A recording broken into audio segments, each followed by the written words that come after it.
Hallo julle, my naam is PC en baie welkom by die Goeie Boek, week nommer 40. Ons het aan die einde gekom van 40 weke se leer en groei en saam met God hierdie pad stap uit sy woord.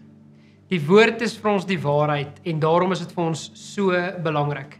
Dit is die God van die heelal wat vir ons woorde kom opskryf het, waarvolgens ons kan leef. En dit is deur die Gees geïnspireer en dit is lewend vir ons. En daarom kan ons binne hierdie dinamiese verhouding die woord van die Here altyd saam met ons dra. Aan die einde van hierdie 40 weke staan ons weer vir 'n oomblik stil by 1 Johannes 3. En die tema is word jou ware self. Jy kan natuurlik uit die aard van die saak hoor waarop wil ons sin speel. Dat ons van hier af sal gaan leef en sal gaan word wie God jou nog altyd gemaak het om te wees en om te word. Dat, soos ek noem in hierdie dinamiese verhouding, ons deur oppe en affe gaan in die lewe. Daar gaan maklike tye wees en daar gaan moeilike tye wees. Daar gaan tye wees wat jy voel jy is geseën en daar gaan tye wees wat jy voel jy word gestraf.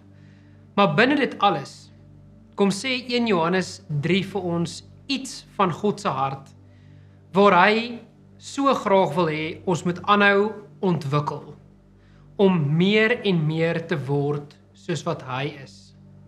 Die Here wat die een is waar agter ons aanloop. En dan het 1 Johannes 3 'n klomp beelde en metafore van hoe hy dit vir ons probeer uitbeeld van wat hy wil hê ons moet word.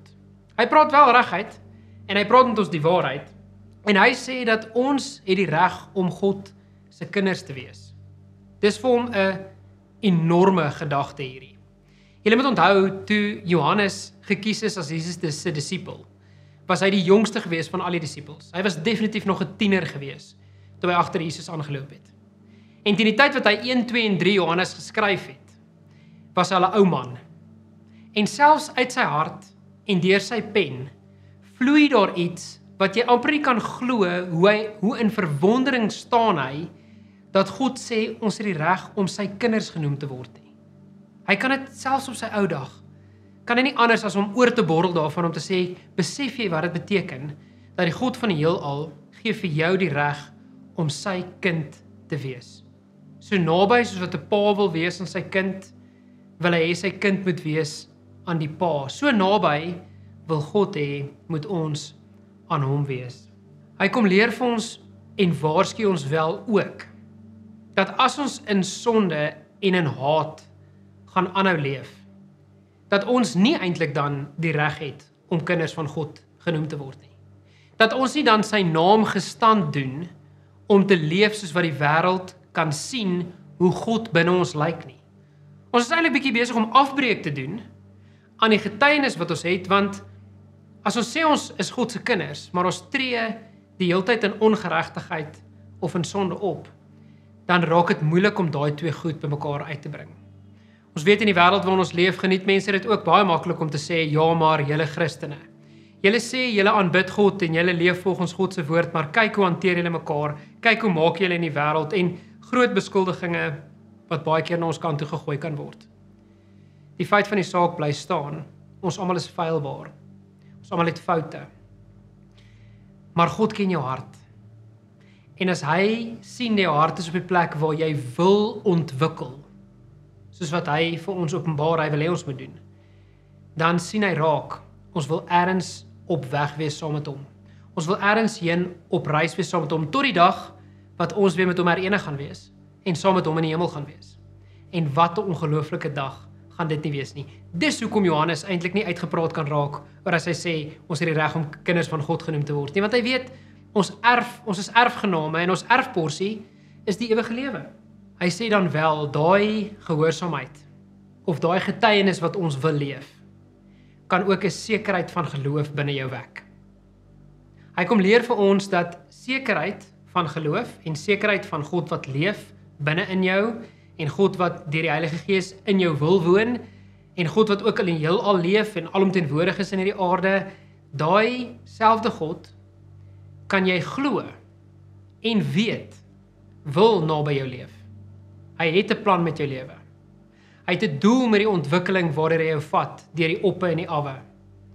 Hy wil jou ergens op pad heen vat, dis hoekom jy nog hier is.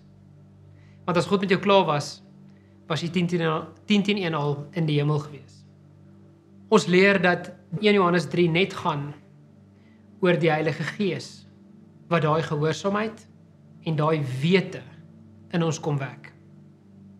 As ons sê ons maak ons harte oop vir die Heilige Gees om ons gedagtes, dit wat ons gaan sê, dit wat ons gaan doen, dit wat ons gaan besluit, te kom infiltreer, dan is ons besig om te wees en te word meer soos wat God wil hê jy moet word. Want ons het die ongelooflike voorreg om vir die Heilige Gees te kom vra om wel ons gedagtes te kom infiltreer en om wel ons besluitneming te kom oorneem. Sodat wanneer ek 'n gedagte kry wat nie in lyn is met God se woord nie, dat ek daarteen kan kies. Maar dit in elk geval die Heilige Gees gaan wees wat my gaan help daarmee.